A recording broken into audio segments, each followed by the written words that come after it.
नमस्कार, मंडी dot com में आपका स्वागत है। मैं हूं भुवन भास्कर। मंडी डॉट कॉम में जैसा हम हफ्ते दर हफ्ते किसानों की बात करते हैं, खेती और किसानी की बात करते हैं और साथ ही ये भी बात करते हैं कि किसान किस तरह से, किन तरीकों से अपनी आमदनी में बढ़ोतरी कर सकता है, कैसे खास तौर से पोस्ट हार्वेस्ट मैनेजमेंट जो एक्टिविटीज हैं, उसमें नई-नई जो चीजें हो रही हैं देश में और दुनिया में, उसको कैसे अपना सकता है। और साथ ही हम ये भी समझते हैं, बातचीत करते हैं कि किसान कैसे नई-नई फसलों में अपने प्रयोग को बढ़ा सकता है, जिससे कि उसकी आमदनी कुल मिलाकर बढ़े। और आज हमारे साथ जो चर्चा में खास मेहमान मौजूद हैं, आज पूरे कार्यक्रम के दौरान हमारे साथ बातचीत करने के लिए, उनसे आपका परिचय करा दें। पहले भी मंडी डॉट कॉम में हम लगातार मिलते रहे हैं डॉक्टर राजा राम त्रिपाठी से। डॉक्टर राजा राम त्रिपाठी जो कि खेती बाड़ी और किसानी में एक जाना माना नाम है, राष्ट्रीय अंतर्राष्ट्रीय स्तर पर कई पुरस्कार उन्होंने प्राप्त किए हैं। और बस्तर के निकट, छत्तीसगढ़ में बस्तर के निकट कोंडा गांव में उन्होंने एक बड़ी प्रयोगशाला, कहा जाए कई एकड़ की एक प्रयोगशाला तैयार की है, जिसमें कि औषधीय उपज और साथ ही जो जो जैविक उपज में कई प्रयोग हुए हैं। उन्हीं प्रयोगों के बूते उन्हें देश ही नहीं, विदेश में भी, अफ्रीका जैसे महादेश से और कई देशों से भी उनको आमंत्रण मिला है वहां आकर और खेती के नए प्रयोग करने के लिए। तो इन सब के बारे में हम जानेंगे डॉक्टर राजाराम त्रिपाठी से। साथ ही आपको ये भी बताएं कि डॉक्टर त्रिपाठी एक तरह से एक कई समूहों से भी किसानों के जुड़े हुए हैं और अखिल भारतीय किसान महासंघ के राष्ट्रीय संयोजक भी हैं। तो उस नाते भी उनसे हम समझने की कोशिश करेंगे कि जो एक एक तरह से कहा जाए कि जो देश में जो किसानों को लेकर जो भी नैरेटिव चल रहा है, उसमें किसान क्या सोच रहे हैं, किस तरह से सोच रहे हैं। डॉक्टर साहब, आपका स्वागत है मंडी डॉट कॉम में। जी नमस्कार भुवन जी। डॉक्टर साहब, बातचीत की शुरुआत हम वहीं से करते हैं जो आपका एक तरह से कहा जाए कि विशेषज्ञता आपकी है, आपका खास एक एक आप जो यूएसपी आपका कहा जाता है वो है कि आप एक ऐसे इलाके से आते हैं जो जिसको गरीबी के लिए और आदिवासी किसानों के लिए जाना जाता है, लेकिन वहां भी आपने जो प्रयोग किए हैं उसने ये दिखाया है कि कैसे खेती से किसानों की आमदनी वास्तव में बढ़ाई जा सकती है। इसके बारे में जो आपका अनुभव रहा है वो थोड़ा संक्षेप में हम लोगों को बताइए, और उसमें किसानों के लिए क्या है, क्या कुछ है जिससे वो सीख सकते हैं, जो दूसरे देश के दूसरे हिस्से के किसान हैं वो भी। भुवन जी, जैसा कि आप जानते हैं कि बस्तर बहुत ही पिछड़ा क्षेत्र है और यहाँ लगभग 44% भाग में जंगल है और आदिवासी बहुल क्षेत्र है और मैं उन्हीं के बीच पैदा हुआ, पला बढ़ा। तो यह क्षेत्र धान की खेती के लिए जाना जाता है। हम लोग भी बचपन में धान की खेती करते थे और धान की खेती काफी बड़े क्षेत्र में करते थे। तो जैसे कि कहावत है कि पेडी एंड पॉवर्टी गोज टुगेदर, यानी धान की खेती और गरीबी दोनों का चोली दामन का साथ है। तो कुल मिला के हमें लगता था कोई फायदे वाली खेती ढूंढे, क्योंकि धान की खेती से उतना फायदा नहीं हो पाता था और कई बार नुकसान भी होता था। तो हम लोगों ने जड़ी बूटियों की खेती की ओर रुख किया, क्योंकि जो पोस्ट हार्वेस्ट में जो प्रसंस्करण इकाइयां वो नहीं है बस्तर में, वैसे तो हमारे देश में भी पर्याप्त नहीं है अभी। तो चाहे साग सब्जी की खेती करें तो यदि ज्यादा मात्रा में उत्पादन हो गया और तुरंत नहीं बिका तो टमाटर 2 दिन में खराब हो जाती है, सब्जियां खराब हो जाती थी। तो सब्जियों की खेती में हमने देखा कि घाटा हो रहा है, तो ऐसी चीज उगाएं जो जल्दी खराब ना हो। और जड़ी बूटियां चूंकि सालों साल तक उन्हें हम रख सकते हैं, इसलिए हम लोगों ने उधर रुख किया। दूसरी बात थी कि जो धान, गेहूं, सरसों, इन सब की खेती में केवल उसका बीज बिकता है, बाकी हिस्सा चाहे धान का है, गेहूं का जो भूसा है या पराली है, वो तो आज समस्या बन गया है उसको ठिकाने लगाना। लेकिन मार्केट यानी पैसा देने वाला भाग केवल उसकी धान की बाल या गेहूं की बाल या सरसों के बीज है। तो जड़ी बूटियों में पूरा का पूरा पौधा ही बिक जाता है, जड़ भी बिक जाता है और कई के बीज भी बिक जाते हैं, तो पौधे के कई भाग बिकते हैं। तो हमने देखा कि हाँ, ये ज्यादा फायदा दे सकता है, इसीलिए हम लोग जड़ी बूटियों की खेती की ओर आगे बढ़े। फिर एक बात दिमाग में थी कि जमीनें हम लोगों के पास ज्यादा मात्रा में नहीं है, जनसंख्या बढ़ी हुई है, तो क्या उगाएं क्या उगाएं और कैसे उगाएं। तो इसको सोच के हम लोगों ने ऐसी खेती करने की सोची कि जिससे कि 1 एकड़ की खेती को 20 एकड़ में बदलें। तो हमने वर्टिकल फार्मिंग जो है उसकी ओर ध्यान दिया कि पेड़ लगा दें और पेड़ों के ऊपर हम ऐसी चीजों को चढ़ाएं, लताओं को चढ़ाएं जो 10-20 फीट 50 फीट तक जाए और उत्पादन देते रहे, यानी हवा में खेती। तो ये एक मॉडल हम लोगों ने विकसित किया। काली मिर्च पेड़ों पे चढ़ाया, ऑस्ट्रेलियन टीक के पेड़ लगाए। अब ऑस्ट्रेलियन टीक एक ऐसा पौधा है जो नाइट्रोजन भी फिक्सेशन करता है। जी जी, पहले उस पर बात करते हैं जो ये आपने किस तरह से जो धान से सब्जियों पर आप आए और सब्जियों से आप जड़ी बूटियों पर आए। लेकिन जड़ी बूटियों की खेती ये ऐसी खेती है जो कई किसान चाहते हैं कि वो करें, लेकिन जैसे ही खेती के बाद वाला जो मसला आता है, यानी उसको बेचना, उसके लिए बाजार खोजना, तो वहां पे आके किसान अक्सर ठिठक जाता है। आपने इसके लिए क्या किया? और साथ ही उस संदर्भ में भी इस सवाल को मैं आपसे पूछूंगा कि क्योंकि आपने एक एक बहुत बढ़िया और बड़ा संगठन भी बनाया है, खास तौर से जो हर्बल और मेडिसिनल प्लांट्स की खेती करने वाले किसान हैं। तो इस तरह के संगठन कितने मददगार हो सकते हैं बाजार खोजने में, और कैसे आपने खोजा बाजार? भुवन जी, आप बिल्कुल ठीक कह रहे हैं कि जड़ी बूटियों की खेती में उगाना तो सरल है, बल्कि कहना ठीक होगा कि जड़ी बूटियों की खेती परंपरागत फसलों की अपेक्षा खेती करना सरल है। लेकिन जब उसको बाजार के लिए जाते हैं तो वहां उसका मुकाबला जंगल की जड़ी बूटियों से होता है। तो जंगल की जड़ी बूटियों में केवल कलेक्शन चार्ज देना पड़ता है, एकत्रीकरण का मजदूरी देनी पड़ती है। तो ये दिक्कत आती है कि रेट उसका सही मिलता नहीं है। हमने देखा कि विदेशों में भारत की जो जड़ी बूटियां हैं या अन्य देशों की जड़ी बूटियां अगर वो जंगल से आती है तो प्रतिबंधित है, वो खेतों से आनी चाहिए, क्योंकि जंगल आने वाली पीढ़ियों की धरोहर है, ये माना जाता है। तो इसलिए हमने विदेशी बाजारों का रुख किया। करीब 34 देशों के खेती का और कृषि बाजार का हमने अध्ययन किया। मैंने प्लानिंग बना के गए वहां पे, और हमने देखा कि जैविक पद्धति से अगर उगाएं तो एक अच्छा बाजार है, पहली बात। दूसरी बात यह है कि इनकी डिमांड होती है bulk quantity and homogeneous quality, यानी समान रूप, समान ग्रेडिंग का माल हो और क्वांटिटी भी बड़ी हो। तो एक छोटे किसान के लिए संभव नहीं है। तो हम लोगों ने कोऑपरेटिव बनाया, बहुत सारे छोटे छोटे किसान मिलकर। पहले Chhattisgarh herbal agro marketing federation बनाया, फिर बात नहीं बनी कि केवल एक प्रदेश को जोड़ेंगे तो बात नहीं बनेगी, क्योंकि अलग अलग जलवायु की जड़ी बूटियां अलग अलग जगह होती है। तो हम लोगों ने central herbal agro marketing federation of India, संक्षेप में उसको चैंप कहते हैं, बनाया। उसकी वेबसाइट बनाई और पूरे विश्व में सब जगह उसके जरिए अपने भारत की जड़ी बूटियों को आगे बढ़ाया। तो तब हमें जाके मार्केटिंग मिली। बने रहिए हमारे साथ, देखते रहिए मंडी डॉट।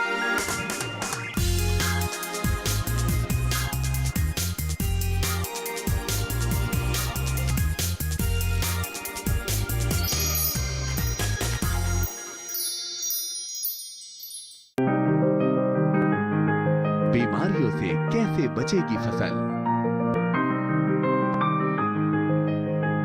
मवेशियों की मुश्किलों का क्या है हल, कहां से लाएं बीज, कितनी लगेगी खाद, किसानों के हर फोन का विशेषज्ञ देंगे जवाब। देखिए हेलो किसान लाइव सोमवार से शुक्रवार शाम 6 बजे।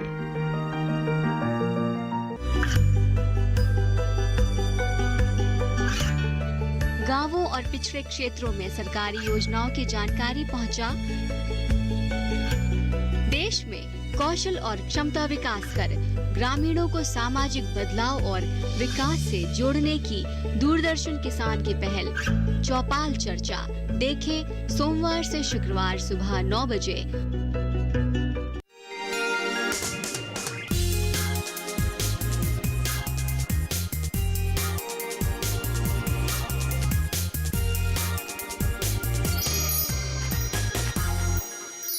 एक बार फिर स्वागत है आपका मंडी.com में। हम बात कर रहे हैं आज जाने माने कृषि विशेषज्ञ और एक तरह से कहें तो किसान नेता डॉक्टर राजाराम त्रिपाठी के साथ, जो छत्तीसगढ़ में बस्तर के निकट कोंडा गांव से आते हैं, लेकिन दुनिया में कई देशों में जिनके प्रयोग जो मेडिसिनल प्लांट्स से और जैविक खेती से जुड़े हुए हैं वो भी चल रहे हैं, और देश के अंदर भी एक बड़ा संगठन किसानों का वो चलाते हैं जो किसानों को बाजार मुहैया कराने के लिए काम करती है।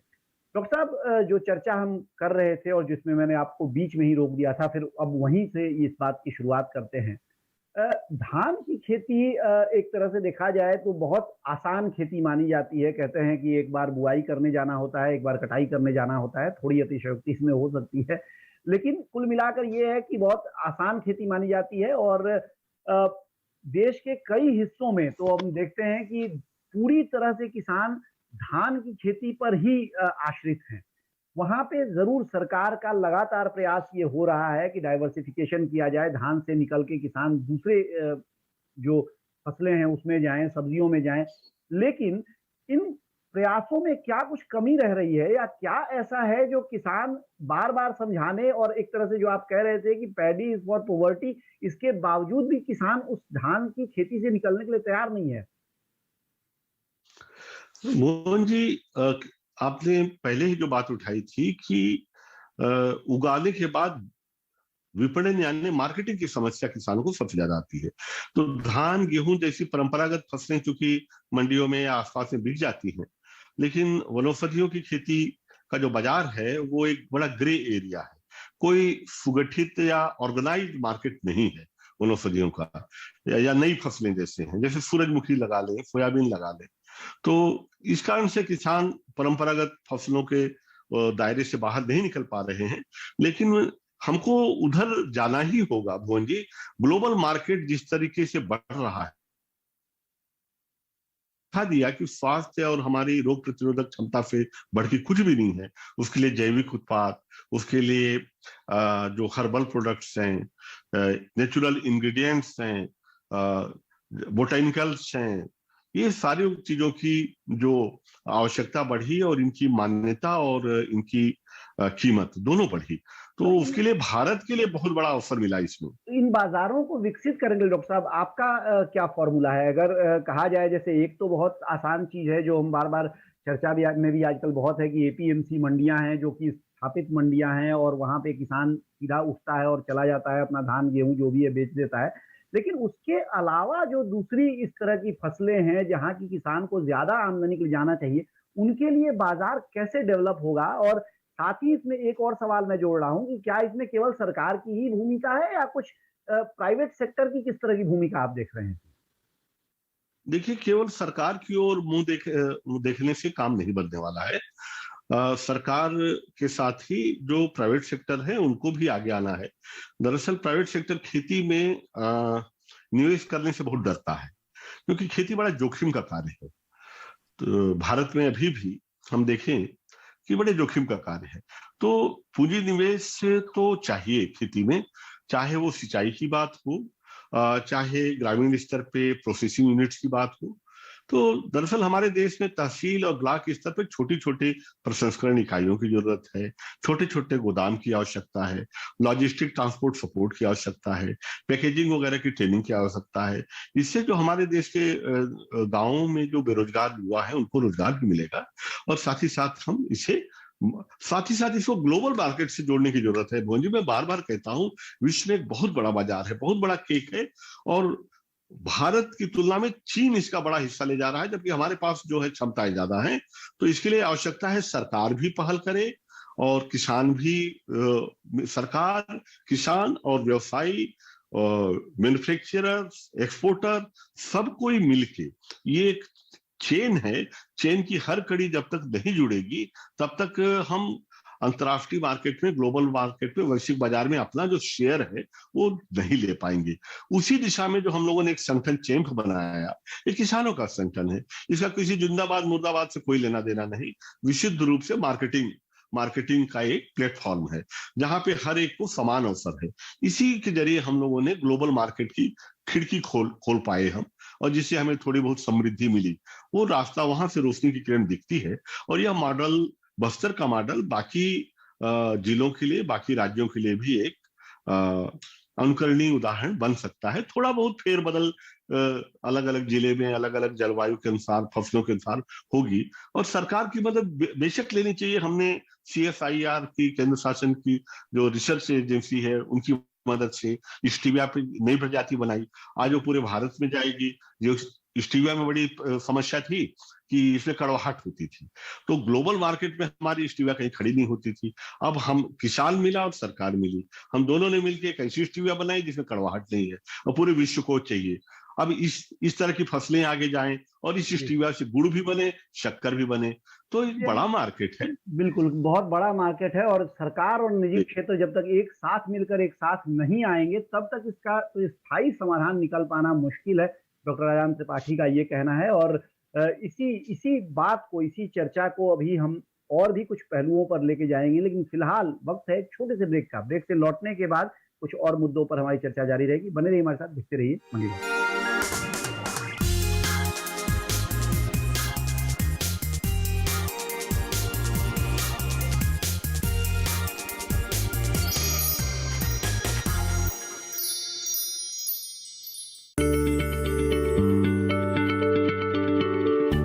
क्या आप किसी बीमारी से परेशान हैं? चाहते हैं डॉक्टर की सलाह? तो हम हैं आपके साथ, बताएंगे आपको जीने की राह। समस्याएं आपकी, समाधान देश के मशहूर विशेषज्ञों के। घर बैठे बात करें देश के जाने माने डॉक्टरों से। हमारे लाइव प्रोग्राम स्वस्थ किसान में हर शनिवार शाम 6 बजे से 7 बजे तक। ये कामयाबी है अन्नदाता की, ये कहानी है खेत और खलिहानों की। कैसे करें अपने पशुओं की देखभाल, जानिए गांव-गांव के किसानों का हाल। देखिए गांव किसान, सोमवार से शुक्रवार दोपहर 12 बजे सिर्फ डीडी किसान पर।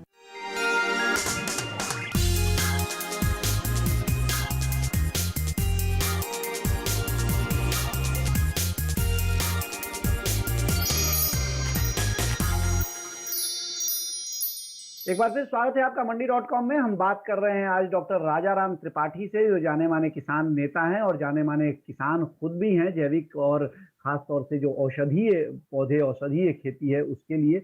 हम डॉक्टर राजाराम त्रिपाठी से जो बात अब तक हमने कार्यक्रम में की, उसमें हमने बाजार तलाशने की बात की, हमने क्रॉप डाइवर्सिफिकेशन की बात की और साथ ही हमने ये भी बात की कि जो कृषि इतना बड़ा क्षेत्र है कि वहां पर किसानों के लिए अवसर हैं जरूर, लेकिन उन अवसरों को बनाने के लिए, पकाने के लिए बहुत बड़ी मात्रा में निवेश की जरूरत है और इस निवेश के साथ निजी क्षेत्र को भी आना होगा कृषि क्षेत्र में। लेकिन निजी क्षेत्र के आने के लिए जरूरी है कि जो खेती है उसको कहीं ना कहीं मुनाफे का धंधा भी बनाया जाए, तभी निजी क्षेत्र आएगा। अदरवाइज तो केवल सरकार ही रहेगी, जैसे पिछले 70-80 साल से सरकार ही एक तरह से मुख्य खिलाड़ी रही है।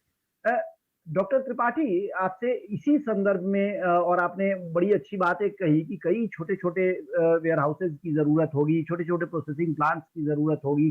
सरकार की ओर से जो कुछ प्रयास हुए हैं, जिनमें कि लगातार जो चर्चा होती रही है, कृषि सुधार के कानून हैं, उन पर हालांकि हम अलग से चर्चा नहीं कर पाएंगे, हमारे पास समय बहुत ज्यादा बचा नहीं है, लेकिन मैं थोड़ा सा कुछ उसके पहलू हैं वो आपसे थोड़ा समझना चाहूंगा। जैसे एक कॉन्ट्रैक्ट फार्मिंग का उसमें जो एक कानून है, और क्योंकि आप छोटे छोटे किसानों के साथ मिलके आप भी काम करते हैं और आपका एक संगठन भी है, तो ऐसे में अच्छा, कॉन्ट्रैक्ट फार्मिंग एक ये भी चीज समझने की है कि पहले से देश में हो रहा है और बड़े पैमाने पर बहुत जगहों पर हो रहा है, तो ये कानून आने से क्या फर्क पड़ेगा उन परिस्थितियों में जो पहले से चल रही हैं, या जो पहले से जहाँ पे कॉर्पोरेट्स के साथ किसान संगठन मिलके काम कर रहे हैं, या अलग अलग किसान भी बहुत जगहों पर कॉर्पोरेट्स के साथ काम कर रहे हैं, क्या फर्क आएगा और कितना ये एक तरह से कहा जाए मददगार ये हो सकते हैं किसानों की आमदनी बढ़ाने में? मोहन जी, कॉन्ट्रैक्ट फार्मिंग कोई नई अवधारणा नहीं है। नील की खेती से लेके तब से चली आ रही है और अभी भी कई क्षेत्रों में कॉन्ट्रैक्ट फार्मिंग हो रही है और सरकार ने भी एक कॉन्ट्रैक्ट एक्ट लाया है। सवाल ये है कि हमारे यहाँ 84% किसान 4 एकड़ वाले हैं, यानी मार्जिनल फार्मर है, सीमांत किसान है। और जब कॉन्ट्रैक्ट होता है तो जो अभी तक जो कॉन्ट्रैक्ट फार्मिंग हो रही है, कई जगहों पे हमने पाया कि जो कंपनियां आती हैं उनका लक्ष्य होता है विशुद्ध मुनाफा, केवल मुनाफा होता है। तो फायदे की तो साथी हैं, लेकिन जब घाटा होता है तो हाथ झाड़ लेते हैं, और बायबैक एग्रीमेंट वगैरह करने के बावजूद कई बार किसानों के माल नहीं लेते, तो किसानों को बड़ी दिक्कत होती है।